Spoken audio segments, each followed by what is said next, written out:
Hello everyone, welcome to dynamic study. तो आज हम डिस्कस करने वाले हैं current affairs related to people development and environment and ये आपकी क्लास नंबर 5 है। तो चलिए स्टार्ट करते हैं आज की क्लास। तो आज बेसिकली जो क्लास में हम डिस्कस करने वाले हैं measures to tackle stubble burning.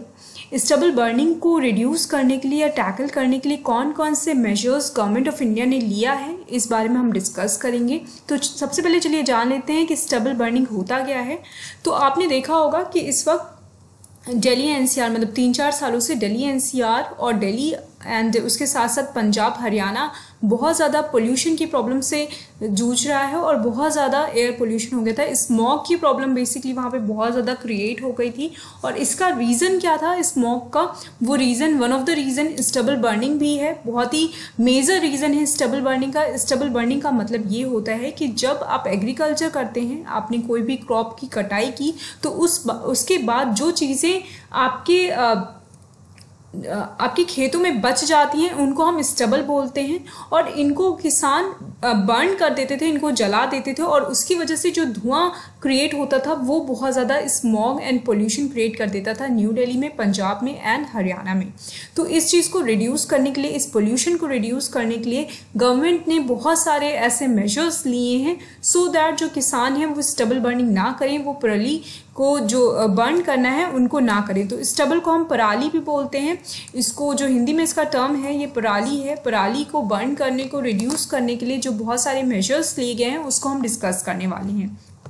तो आपका 2018 एंड 2019 में बेसिकली कुछ ऐसे अनाउंसमेंट्स थे, स्पेशल स्कीम्स बनाई गई थी जिसके थ्रू जो फार्मर्स हैं उनको एनकरेज किया जाए और उनकी जो थिंकिंग है उसको शिफ्ट किया जाए सो दैट जो ये बर्निंग वाला सिचुएशन था ये रिड्यूस हो जाए। तो इसके साथ बहुत ज़्यादा मतलब मेजर्स लिए गए और इसके अलावा इन्होंने कुछ ऐसे अनाउंसमेंट भी की थी जिसकी वजह से ये जो स्टबल बर्निंग था ये रिड्यूस हो गया। जैसे आपका एक ये भी लॉन्च किया था गवर्नमेंट ने कि जो भी स्टबल बर्निंग करेगा, जो भी पराली को जलाएगा, उसको एक सर्टेन फाइन देना पड़ेगा गवर्नमेंट को और इसकी वजह से ये बहुत ज़्यादा रिड्यूस हो गया।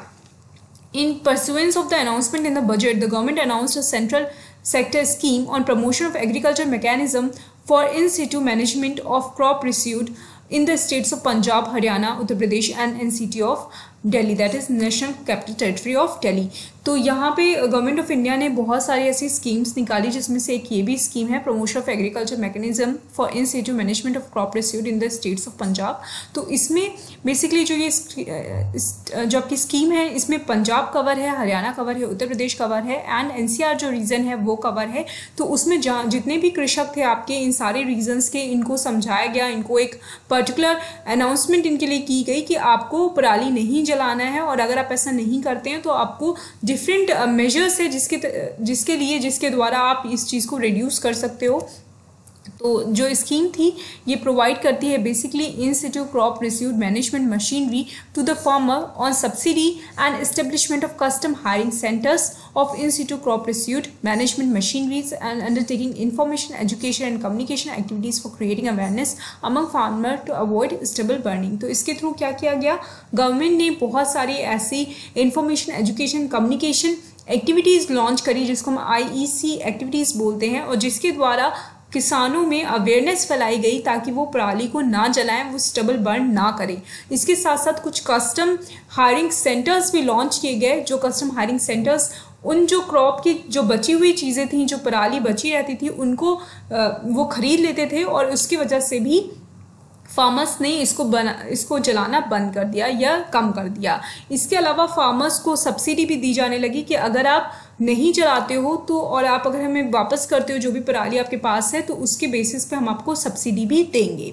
The union ministry of power has brought out a policy for biomass utilisation for power generation through co firing in pulverised coal fired boilers. तो इसके अलावा जो यूनियन मिनिस्ट्री ऑफ पावर है उसने भी एक आइडिया लॉन्च किया।